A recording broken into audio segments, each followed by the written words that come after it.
So just like any other meat we care for, whether it's fish or venison or bear, in this case, you always want to keep the meat cold.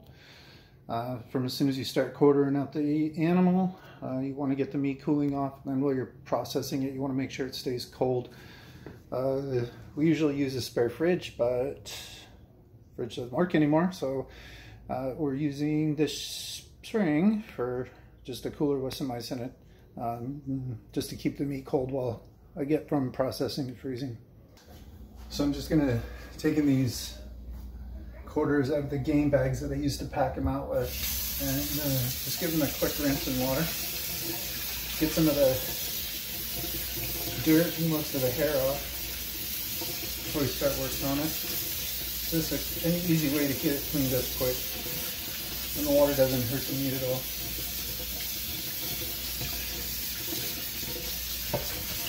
So we'll rinse off these quarters and then start taking them apart.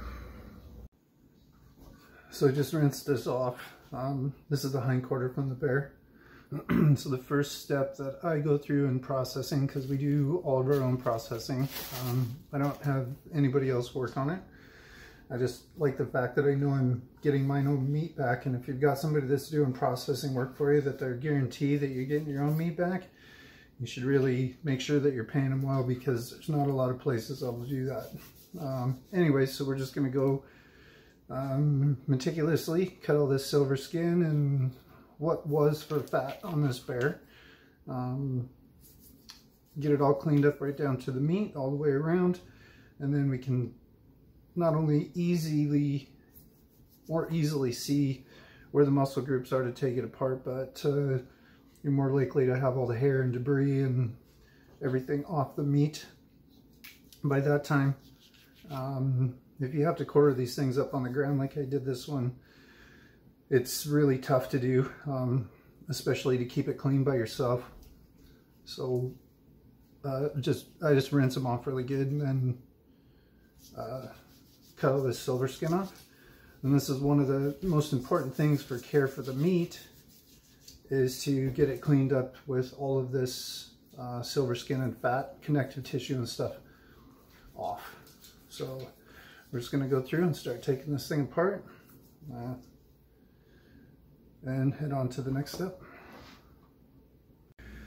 So I've got this piece pretty well cleaned up on the outside, most of the silver skin off, but you can see as you take this apart, there's much more inside. So what I'm going to do now is we're just very carefully going to separate each one of these muscle groups off of the other and off of the bone, and then we'll take the next step from there.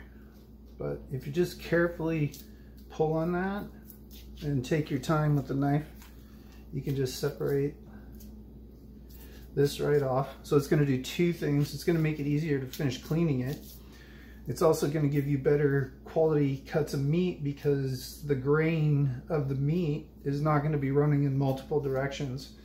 Like if you've gotten steaks from the store and part of it is tender and part of it's tough, it's because the way it was cut, the grain of the meat most likely is going in different directions. So part of it was cut perpendicular to the grain, and the other part of it may have been cut with the grain, which makes it much, much tougher.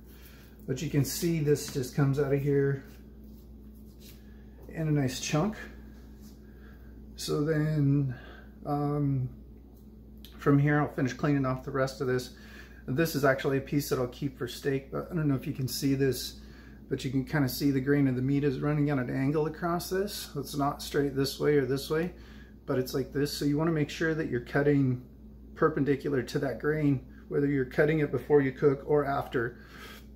You always want to take the time just to make sure you're cutting that perpendicular. But if you're going to keep pieces for steak like this, you want to be very meticulous with getting everything perfectly clean. It's going to give you a way better result. So this is one of the hind quarters. One of the things I'm going to do with this bear is keep the hocks, the lower part of the front and back legs. Trim a little bit of this off, but we're going to keep these for cooking with bone in. So what I'm going to do is just take the knife, go down through here and separate this joint with the knife, and Then we'll wrap these up, vacuum seal them in appropriate size packages.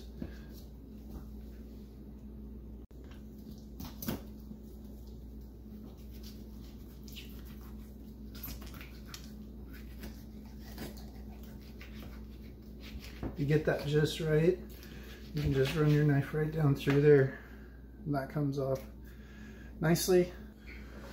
One of the things that you want to work really hard at when you're getting this stuff cleaned up is to make sure that you get all the hair off of it, all of the hair off of it. For me, there's nothing worse than getting a piece of meat and finding an animal hair in it. I don't care if it's deer or bear or what, but always make sure that you're cleaning all the hair off. It's one of the benefits of getting the silver skin off as well. Most of the time you can get all the hair off, but I'm always more meticulous, and any part of this whole process is to keep all the hair off the meat. Okay, so I'm completely done with the one hind quarter. So here's all the pieces cleaned up.